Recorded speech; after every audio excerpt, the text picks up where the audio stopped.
ஸ்ரீ ஸ்ரீ மகாபூர்ண குருவே நமக. ஸ்ரீமதே ராமானுஜாய நமக. 16வது சர்க்கம் தொடர்ச்சி. இப்படி அம்மகானுபாவன் தேவர்களுக்கு வரம் கொடுத்து அவர்கள் வேண்டிக் கொண்டபடி நில உலகத்தில் தான் வந்து பிறக்க கருதி தசரத மகாராஜனை தகப்பனாக விரும்பி மறைந்தனன். பிறகு தசரத மன்னவன் புத்திர காமேஷ்டி என்னும் யாகத்தை தொடங்கி செய்தனன். அந்த யாகத்தில் ஆகவனியாக்னி குண்டத்தினின்று பெரும் பூதம் ஒன்று மிகுந்த ஒளி பொருந்தி வெளியே கிளம்பிற்று.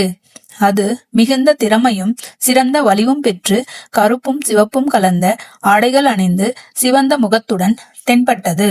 மேலும் அது துந்துபி வாத்தியம் போன்ற ஒளியை ஒலித்து உடம்பிலும் தலையிலும் மீசையிலும் சிங்கத்தின் மயிர் போல் நிகுநிக என்று நெருங்கி விளங்குகிற மயிர்கள் அமைய பெற்று சுபலட்சணங்கள் அனைத்தும் பொருந்தி இருந்தது. அது உயர்ந்த ஆபரணங்களால் அலங்காரம் செய்ய பெற்று பர்வத சிகரம் போல் உயர்ந்து கொழுத்த புலி போன்ற உடல் வலியுடையதாகி சூரியனை ஒத்த உருவம் கொண்டு கொழுந்து விட்டெறியும் அக்னி ஜுவாலையை நிகர்த்து மிகவும் அற்புதமாக விளங்கிற்று. இஃதன்றியும் வெள்ளியினால் செய்த மூடியிடப் பெற்று பொன்னால் அமைக்கப்பெற்ற பாத்திரத்தில் திவ்ய பாயாசத்தை நிரப்பி 2 கைகளாலும் அணைத்து கொண்டு மேற்கிளம்பி தசரதனை பார்த்து, அரசனே, நான் பிரம்மனிடம் இருந்து வந்தவன் என தெரிந்து கொள் என்றது. அப்பொழுது அம்மன்னவன் கையை கூப்பிக்கொண்டு, பகவானே, உனக்கு நல்வரவு உண்டாக வேண்டும். நான் உனக்கு செய்ய வேண்டியதை அருளி செய்தருள்க என்றனன். பிறகு அந்த பிரஜாபத்திய புருஷன் மீளவும் அரசனை பார்த்து, ராஜனே, நீ அஸ்வமேதம் செய்து புத்திரகாமேஷ்டி செய்தும் தேவர்களை ஆராதித்தனை, ஆகையால் உனக்கு இப்பொழுது இந்த பாயாசம் கிடைத்தது. மகாராஜனே, இப்பாயாசம் ஸ்ரீ மகாவிஷ்ணுவால் நிர்மிக்கப்பட்டது. விரைவில் சந்தானத்தை உண்டு பண்ண வல்லது. இதை கைப்பற்றி பத்தினிகளுக்கு கொடுத்து உண்ணச் சொல். பிறகு புத்திரர்களை பெறுவாய் என்று சொல்லிற்று.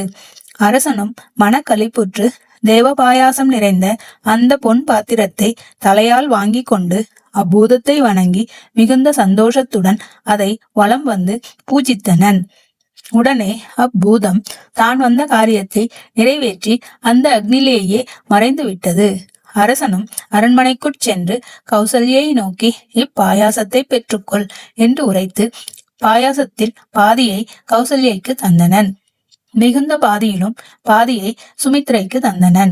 சுமித்திரைக்கு தந்து மிகுந்ததிர் பாதியை கைகேயிக்கு ஈந்தனன். நின்ற பாகத்தை மறுபடியும் சுமித்திரைக்கு கொடுத்தனன். இன்னனம் அரசன் பாயாசத்தை வெவ்வேறாக பங்கிட்டு கொடுக்க மனைவிகள் மூவரும் அதை வாங்கி கொண்டு மிகுந்த மனக்களிப்புடன் உண்டு சில காலம் சென்ற பின்பு கருவுற்றனர். பிறகு அம்மன்னவன் தனது பத்னிகள் கர்ப்பம் நிறைந்து விளங்குவதைக் கண்டு மனக்கவலை தீர்ந்து மனம் மகிழ்ந்தவனாகி வீற்றிருந்தனன்.